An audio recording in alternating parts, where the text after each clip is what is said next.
Assalamualaikum warahmatullahi wabarakatuh. Perkenalkan, kami dari kelompok 7 sebagai kelompok penyaji klaster A dari kelas G akan mempresentasikan case insiden yang pertama yang berjudul Trusting Someone You Can See. Study next.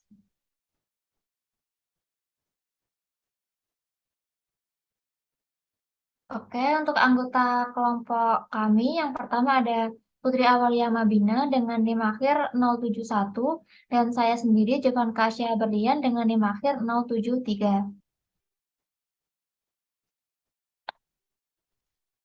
Selanjutnya bisa dilanjutkan oleh rekan saya. Yang pertama untuk ringkasan kasus dari kasus insiden 1, trusting someone you can see. Jadi kepercayaan itu merupakan salah satu penentu kesuksesan terbesar dalam sebuah tim. Karyawan itu harus percaya bahwa anggota tim mereka itu dapat diandalkan dan cakap agar tim menjadi berhasil. Kepercayaan dalam tim dapat dibangun dengan menciptakan lingkungan di mana anggota tim tidak takut untuk mengakui kesalahan mereka dan mereka nyaman untuk memberikan masukan daripada setuju dengan pemimpin tim atau anggota tim yang tegas. Kepercayaan antara rekan satu tim sangat penting, tetapi bagaimana jika masing-masing anggota tim itu tidak pernah melihat rekannya satu sama lain? Jadi kepercayaan antara rekan satu tim itu memang sangat penting, tetapi juga sangat sulit untuk dibangun jika bentuknya itu adalah tim virtual, yang masing-masing dari mereka itu tidak melihat secara langsung rekannya. Dalam tinjauan baru-baru ini terdapat terhadap 52 studi independen, dan peneliti itu menemukan bahwa hubungan antara kepercayaan dan kinerja tim itu lebih kuat untuk tim virtual daripada tim tatap muka. Dan menurut tinjauan yang sama juga, kepercayaan yang rendah pada tim virtual dapat diatasi oleh manajer dengan mendokumentasikan interaksi tim secara hati-hati. Dan tinjauan lain dari 112 studi terpisah menemukan bahwa kepercayaan adalah salah satu prediktor terkuat kinerja tim, terlepas dari kinerja masa lalu, anggota tim, atau kepercayaan pada manajer tim. Dan peneliti yang sama juga menemukan bahwa kepercayaan mungkin sangat penting dalam tim dengan beragam keahlian atau peran yang saling bergantung.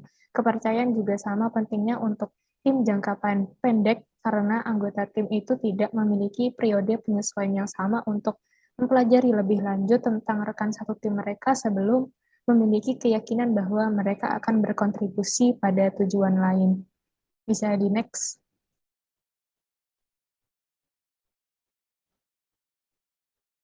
Oke, selanjutnya identifikasi masalah. Kepercayaan merupakan salah satu kunci penting kesuksesan dari sebuah tim. Nah, ketika antar rekan satu tim saling percaya dan merasa aman satu sama lain, mereka akan terbuka dan merasa nyaman untuk memberikan masukan. Nah, yang menjadi masalah di sini adalah bagaimana cara membangun kepercayaan itu dalam sebuah tim jika kita tidak pernah melihat dan bertemu langsung dengan rekan satu tim kita. Kepercayaan memang sangat penting, tetapi kepercayaan ini jauh lebih sulit untuk dibangun dalam tim virtual. Namun, berdasarkan tinjauan 52 studi independen, para peneliti menemukan bahwa hubungan antara kepercayaan dan kinerja tim virtual lebih kuat daripada tim tatap muka karena manajer dapat mengatasi dampak negatif dari rendahnya kepercayaan pada tim virtual dengan mendokumentasikan interaksi tim secara hati-hati. Kemudian kepercayaan juga merupakan faktor penting dalam menentukan efektivitas sebuah tim. Maka dari itu, mengkompensasi kurangnya kepercayaan mungkin hanya akan menjadi band aid untuk masalah yang besar. Next. Jadi dalam case ini itu ada 3 pertanyaan. Pertanyaan pertama itu, ingat-ingatlah ketika Anda merasa tidak bisa mempercayai anggota tim Anda, mengapa Anda merasa seperti itu, dan bagaimana hal itu bisa mempengaruhi kinerja tim. Jadi menurut kami, mengapa seseorang terkadang itu tidak bisa mempercayai anggota tim, yaitu saat kepercayaan yang sudah kita berikan kepada orang lain itu dirusak olehnya. Kepercayaan yang hancur akan memunculkan ketidakpercayaan, sehingga memelihara kepercayaan memerlukan perhatian yang hati-hati dari pihak manajemen. Menurut Raharso 2011, contohnya saja ketika seseorang sudah diberikan kepercayaan untuk melakukan suatu pekerjaan tertentu, tetapi ia malah mengabaikan dan tidak melakukannya. Alhasil, seseorang yang memberikan kepercayaan kepadanya itu udah nggak mempercayainya lagi. Contohnya saat kondisi tim dibuat secara virtual. Memang berdasarkan tinjauan 52 studi independen tadi, para peneliti itu menemukan bahwa hubungan kepercayaan dan kinerja tim virtual itu lebih kuat daripada tim tatap muka karena manajer dapat mengatasi dampak negatif dan dari rendahnya kepercayaan pada tim virtual dengan mendokumentasikan interaktif tim secara hati-hati. Dalam Robbins dan Judge di tahun 2018 pada halaman 1140. Tetapi tidak menutup kemungkinan bahwa dalam sebuah tim itu terdapat seseorang yang tiba-tiba menghilang dan melupakan segala tanggung jawabnya. Tim virtual perlu memperhatikan komunikasi antar tim, kepercayaan, kesadaran anggota, dan motivasi dari dalam diri anggota tim untuk mencapai keberhasilan. Menurut Naban dan Suharti, 2022 halaman 2. Ketidakpercayaan juga bisa muncul akibat oleh satu komentar yang menghasut dalam email oleh seseorang dalam tim. Itu dikutip dari buku Robbins dan Judge 2018 halaman 1083. Dan menurut Tyler dalam Raharso itu juga dituliskan bahwa kepercayaan menjadi penting karena adanya keinginan kuat untuk memahami bagaimana menciptakan kerjasama yang efektif dalam organisasi. Jadi ketidakpercayaan itu terjadi jika satu sama lain itu tidak memiliki keinginan yang kuat untuk memahami dan menciptakan kerjasama yang efektif. Dan kepercayaan karyawan itu merupakan salah satu variabel dalam mempengaruhi kinerja tim. Ketidakpercayaan membuat sulitnya masing-masing anggota tim untuk melaksanakan tugasnya, selalu was-was dan menghabiskan waktu untuk memantau perilaku satu sama lain. Hal ini seperti yang dituliskan dalam Raharso 2011 bahwa kepercayaan interpersonal akan memudahkan kerjasama tim, mengurangi kebutuhan untuk memantau perilaku satu sama lain, serta mengikat anggota pada kepercayaan bahwa anggota tim yang lain itu tidak akan memperalat mereka. Bisa di next.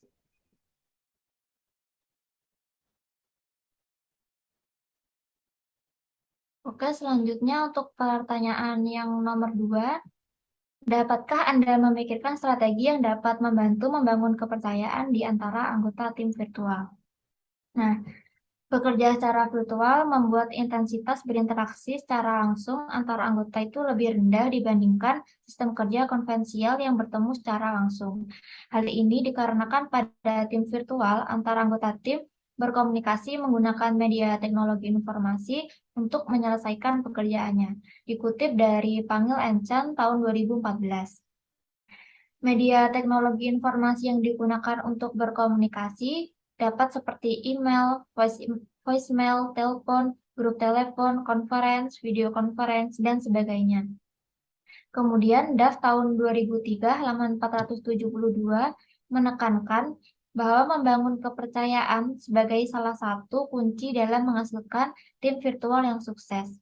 Adanya unsur kepercayaan dalam tim virtual dapat membangun semua anggota tim untuk bekerja sama dengan baik meskipun tersebar di berbagai wilayah yang berbeda. Kemudian kepercayaan dapat menciptakan kerjasama pada suatu kondisi di mana seluruh anggota dalam tim mampu untuk bergerak menghasilkan kinerja yang positif bagi tim. Saat kondisi saling percaya satu sama lain, maka anggota tim bersedia berbagi pengetahuan yang dimiliki. Kemudian menurut Raharso tahun 2011, jika ada kepercayaan terhadap satu sama lain di dalam tim, maka akan mudah untuk membina kerjasama antar anggota tim. Next.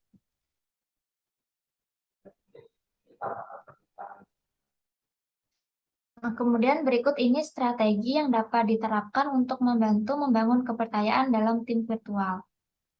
Strategi yang pertama, pemimpin tim bersikap terbuka dan transparan kepada tim kerja, baik itu berkenaan dengan hal kebijakan perusahaan, strategi, dan tujuan yang ingin dicapai.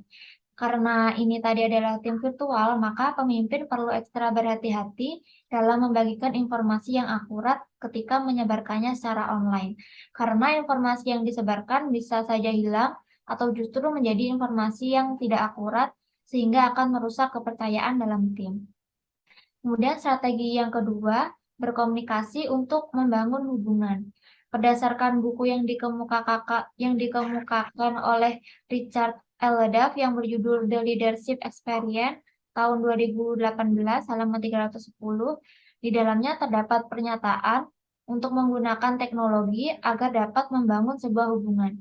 Jadi karena dalam tim virtual tidak memungkinkan untuk bertemu secara tatap muka, maka seorang pemimpin dapat menggunakan teknologi seperti aplikasi Zoom atau aplikasi lain yang bisa menunjang komunikasi agar tetap jalan dan membangun sebuah hubungan dengan tim kerja.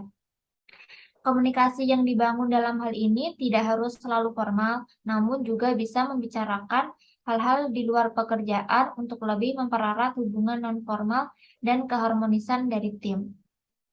Kemudian strategi yang ketiga yaitu memastikan semua anggota tim untuk bertanggung jawab. Seorang pemimpin itu perlu memastikan bahwa setiap individu berkontribusi ke tim.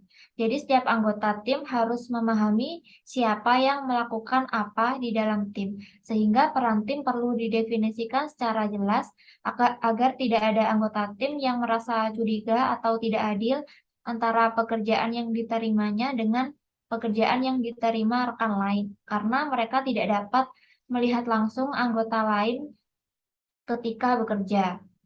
Kemudian strategi yang keempat yaitu pemimpin menerima feedback atas kinerjanya. Evaluasi kinerja pemimpin dapat dilakukan dengan bertanya langsung kepada anggota tim secara santai. Karena keterbatasan ruang untuk berinteraksi, mungkin ada kekurangan atau kritik dari tim virtual yang dibuat. Jadi di sini pemimpin baiknya dapat menerima semua saran dan kritik yang membangun dari anggota tim. Dengan begitu, anggota tim akan percaya jika pemimpinnya itu berpikiran terbuka, tidak egois, dan mau melakukan perbaikan agar lebih baik lagi demi tujuan tim. Dan strategi yang kelima atau yang terakhir yaitu pemimpin meluangkan waktu untuk melakukan pertemuan satu persatu dengan setiap anggota tim. Pertemuan ini tuh bisa menjadi kesempatan besar untuk membangun kepercayaan dan hubungan yang lebih kuat. Tujuan dari pertemuan ini sendiri adalah menjadi tempat yang aman bagi anggota tim untuk berbagi ide, mendiskusikan suatu isu yang mungkin tidak bisa dibicarakan dalam pertemuan dengan seluruh anggota tim secara jujur, dan memberikan feedback atas pekerjaan anggota tim atau meminta feedback seperti pada poin yang keempat tadi secara personal. Next. Kemudian soal ketiga, bayangkan Anda adalah seorang manajer di sebuah perusahaan nasional. Anda telah diminta untuk memilih karyawan untuk tim problem solving yang virtual. Jenis karyawan apa yang akan Anda sertakan dan mengapa? Menurut kami, dalam menentukan jenis karyawan seperti apa yang akan kami masukkan ke dalam tim pemecahan masalah virtual ini, dibentuk sesuai kategori tim composition yang mencakup variabel yang berhubungan dengan bagaimana tim itu harus dikelola, seperti kemampuan dan kepribadian anggota tim, alokasi peran, keragaman, perbedaan budaya, ukuran tim, dan preferensi anggota untuk kerja tim. Dikutip dari buku Robbins and Judge 2018. Tim composition itu juga berperan untuk menentukan seperti apa komposisi yang cocok dan seimbang dalam membentuk satu tim. Jenis karyawan yang cocok disertakan dalam tim pemecahan masalah virtual ini menurut kami ada beberapa, yaitu yang pertama, karyawan yang cerdas. Jadi dalam hal kasus ini diminta untuk membentuk tim virtual problem solving yang diminta untuk memecahkan masalah tertentu sehingga tim yang berkemampuan tinggi atau dengan kata lain itu beberapa anggota yang cerdas itu sangat dibutuhkan. Mereka juga melakukan lebih baik daripada tim berkemampuan lebih rendah. Tim berkemampuan lebih tinggi ini juga lebih mudah beradaptasi dengan situasi yang berubah dan menerapkan pengetahuan yang ada secara lebih efektif untuk memecahkan permasalahan. Dikutip dari buku Robbins and Judge 2018. Kemudian yang kedua itu karyawan yang memiliki keterbukaan tinggi. Jadi tim yang dibentuk secara virtual ini orang dengan tingkat keterbukaan yang tinggi cenderung berkinerja lebih baik. Karyawan yang terbuka akan berkomunikasi lebih baik satu sama lain dan mengeluarkan lebih banyak ide yang kreatif dan inovatif, seperti yang kita tahu tim virtual itu membutuhkan komunikasi karena disinilah penghubung di antara mereka. Bekerja secara virtual membuat intensitas berinteraksi secara langsung antar anggota itu lebih rendah dibandingkan sistem kerja konvensional yang bertemu secara langsung dan membuat interaksi langsung antara satu sama lain. Hal ini dikarenakan pada tim virtual, antar anggota tim itu berkomunikasi menggunakan media teknologi informasi untuk menyelesaikan pekerjaan. Dikutip dari Puspitasari dan Hendriani 2019 halaman 12. Oke, selanjutnya yang ketiga yaitu karyawan yang memiliki kemampuan dan keterampilan yang berbeda-beda.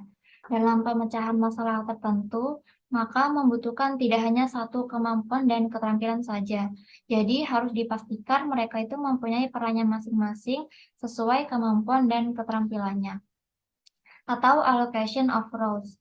Kemudian yang keempat yaitu karyawan yang lebih suka bekerja sebagai bagian dari kelompok. Dalam tim pemecahan masalah virtual, manajer harus mempertimbangkan preferensi individu bersama dengan kemampuan, kepribadian, dan keterampilan pada ketiga poin yang dijelaskan tadi di atas. Nah, bayangkan jika dalam tim pemecahan masalah terdiri dari orang-orang yang lebih suka bekerja sendiri. Hal ini akan menyebabkan keputusan yang dihasilkan kurang mewakili kepuasan tim. Karena menurut kami dalam memecahkan masalah suatu tim, semua anggota tim juga harus ikut berkontribusi untuk mendiskusikan masalah tersebut. Karena hal itu juga menyangkut kepentingan tim bersama. Maka dari itu, alangkah baiknya jika dalam tim cenderung terdiri dari orang-orang yang lebih suka bekerja sebagai bagian dari kelompok untuk menghasilkan ide-ide atau masukan dari beberapa pihak yang digunakan dalam menyelesaikan masalah tersebut. Kemudian yang kelima atau yang terakhir, karyawan yang bisa dipercaya. Apalagi dalam hal ini, tim yang akan dibentuk adalah tim virtual pemecahan masalah, sehingga kita itu perlu memilih mana sekiranya orang yang dapat dipercaya, dititipkan tanggung jawab, dan berkomitmen.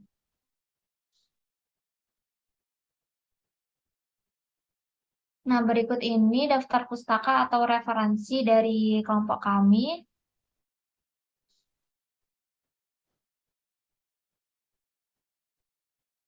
Sekian presentasi dari kelompok kami. Bila ada salah atau kurangnya, mohon maaf. Wassalamualaikum warahmatullahi wabarakatuh.